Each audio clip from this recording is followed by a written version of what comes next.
Quel est le meilleur multimètre digital?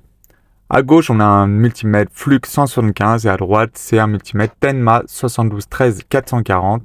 Donc les deux peuvent faire de la mesure de continuité sur les cartes, vérifier si une diode marche correctement, mesurer la consommation de courant sur un système, des tensions continues, mais aussi alternatives, par exemple celle du secteur. Ce qui est intéressant dans le cas du Tenma, c'est qu'il est vraiment pas cher, il est à 22 € TTC, donc c'est vraiment top pour faire tout ça. Alors évidemment, à ce prix-là, vous n'avez pas l'auto-range, donc vous êtes obligé de changer le calibre pour mesurer correctement la résistance. Par contre, il y a un super mode, c'est le NCV, donc Non-Contact Voltage.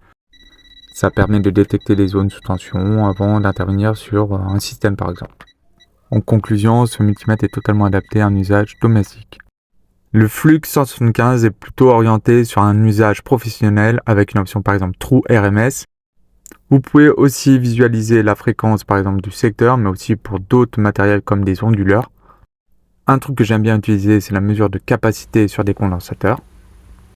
Une option qui est vraiment pas mal, c'est de pouvoir mesurer le min et le max sur un signal, par exemple sur un courant. Lorsque vous avez le moteur qui démarre, vous avez généralement un courant de démarrage qui est plus élevé que le courant moyen, ici 188 mA.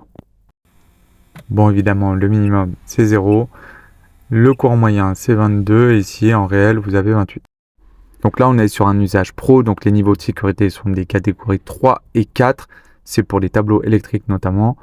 Alors que pour le Tenma, on est sur une catégorie 2, donc ça ne nous permet pas par exemple de faire des mesures sur un tableau.